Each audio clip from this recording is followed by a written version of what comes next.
who's getting paid, and what's next for the program. If you're waiting for your Social Security check this month, you need to know this. The payment schedule has changed, and there's a massive new proposal that could completely transform Social Security as we know it. In the next few minutes, I'll break down exactly when you'll receive your $2,000 Social Security payment based on your birth date, reveal the shocking timeline for when Social Security could run out of money, and explain the bold new bipartisan plan that's causing controversy across America. Welcome to Financial Area, where we decode the financial news that matters most to your wallet. If this information helps you stay ahead of the curve, smash that like button and subscribe for more money-saving insights delivered straight to your feed. Let's start with what you need to know right now about your July Social Security payment. On Wednesday, July 9th, Social Security began issuing checks of up to $2,000 to beneficiaries across the country. But here's the catch. Not everyone receives their payment on the same day. The distribution follows a specific schedule based on your birth date. If you were born between the 1st and 10th of any month, you received your check on July 9th. If your birthday falls between the 11th and 20th, mark your calendar for July 16th. And if you were born between the 21st and 31st, your payment arrives on July 23rd. Now, you might be wondering why Social Security uses this staggered system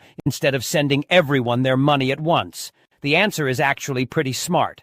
By spreading payments across 3 weeks, the Social Security Administration prevents their system from being overwhelmed by processing millions of payments simultaneously. It's like avoiding a traffic jam by having people leave at different times. The average Social Security payment is around $2,200, but the exact amount you receive depends on your individual circumstances, your work history, how much you earned during your career, and when you decided to start collecting benefits all factor into that final number. If you're in that first group, born between the 1st and 10th, you'll notice your July payment is the same amount as last month. But knowing your exact payment date isn't just about curiosity. It's crucial for budgeting and financial planning. When you know exactly when money hits your account, you can better manage your expenses and avoid those stressful moments of wondering where your check is. Now, while you're planning around these payment dates, there's a much bigger conversation happening about Social Security that affects every single American. And frankly, it's keeping millions of people awake at night. Here's the reality that nobody wants to talk about.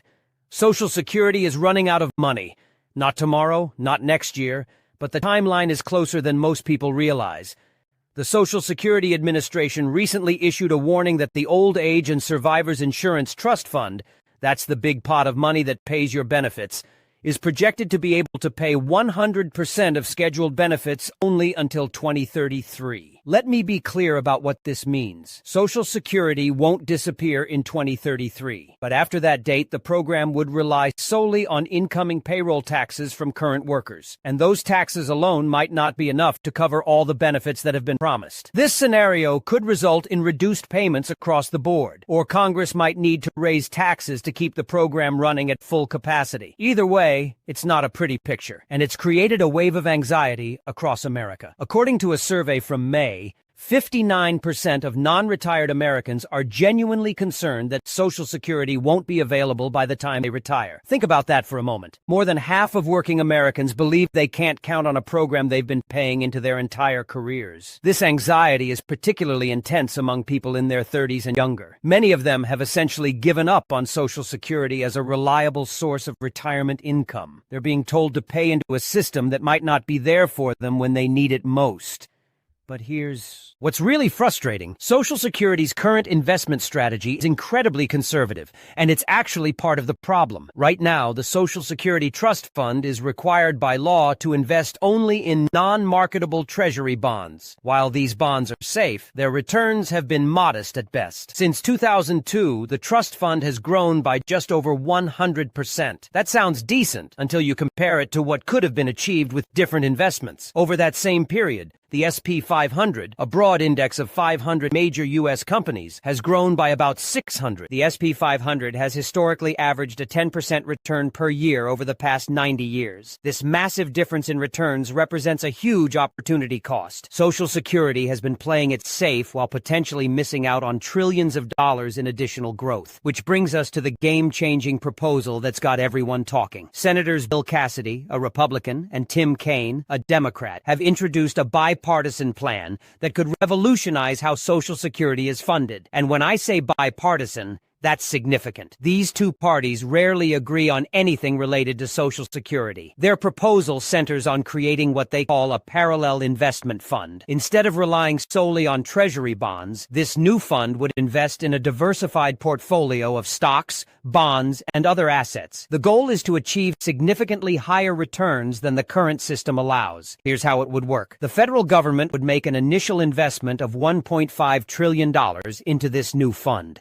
That's a massive upfront commitment, but it's designed to grow over a 75-year period. During those 75 years, the fund would be invested in the market, aiming for those higher returns we talked about. While this investment fund is growing, the Treasury would continue to provide benefits to Social Security recipients. After 75 years, the fund would theoretically be large enough to repay the Treasury and help supplement payroll taxes indefinitely. The potential benefits of this approach are enormous. By diversifying investments and targeting higher returns, the proposal could close the funding gap that's threatening Social Security's future. It's designed to maintain full benefits for all Americans, avoiding the need for benefit cuts or immediate tax increases. The plan also includes provisions to make Social Security more progressive for higher income retirees who tend to live longer and collect more from the program over their lifetimes. The proposal would slightly reduce benefit growth. It would also increase the number of working years used in benefit calculations, encouraging people to work longer. But before you get too excited, let's talk about the risks and criticisms. Investing Social Security funds in the stock market introduces market risk that doesn't exist with Treasury bonds. While the S&P 500 has performed well historically, there are no guarantees about future returns. Market crashes, economic recessions,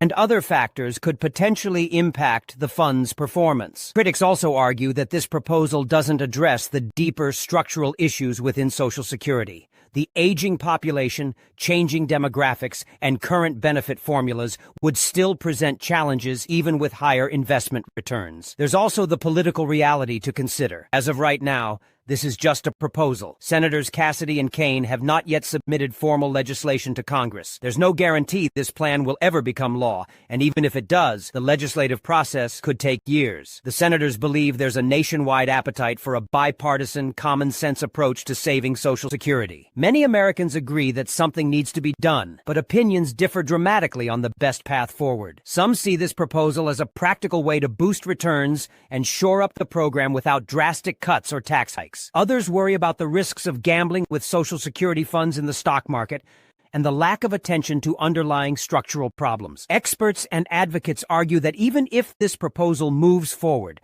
more comprehensive reforms may still be necessary. These could include adjusting payroll taxes by raising the cap or rate, revising benefit formulas to be more progressive, or creating incentives for older Americans to remain in the workforce longer. So what happens next? The Cassidy-Kaine plan is currently in the public discussion phase. The senators are warning that waiting until the trust fund is nearly insolvent could lead to difficult and preventable consequences. They're trying to build support for action now, while there's still time to implement a gradual solution. The next steps would involve drafting actual legislation, building bipartisan support in both chambers of Congress, and navigating the complex political process.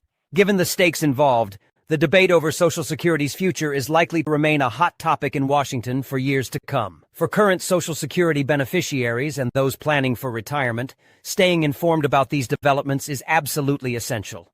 The decisions made in the coming years will impact millions of Americans and shape the financial security of multiple generations. Here's what you can do right now. First, make sure you know your payment schedule and keep track of your benefits using the Social Security Administration's online tools. Second, stay engaged with the political process. Follow news and updates about Social Security reform, and don't be afraid to contact your elected representatives to share your views. Your voice matters in this debate. Join advocacy groups focused on seniors' issues if you want to amplify your concerns and connect with others who share your interests. And let's be honest about the emotional side of this issue. For many Americans, Social Security is more than just a monthly check. It represents security, dignity, and peace of mind. The uncertainty about its future can be genuinely stressful and anxiety-provoking. If you're feeling overwhelmed by all of this, remember that you're not alone. Millions of Americans are grappling with the same concerns about their financial future. Connecting with family, friends, and community resources can help you navigate these uncertain times. Social Security is clearly at a crossroads, with $2,000 checks going out to millions of Americans and a bold new bipartisan proposal on the table.